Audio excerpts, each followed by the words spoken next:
ดำน้องสร้างมาทำให้มันดอกบางคนก็แดงเป็นบอดไว้หน้า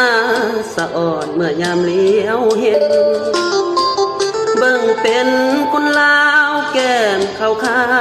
วๆเนื้อเย็นเส้นผมสีด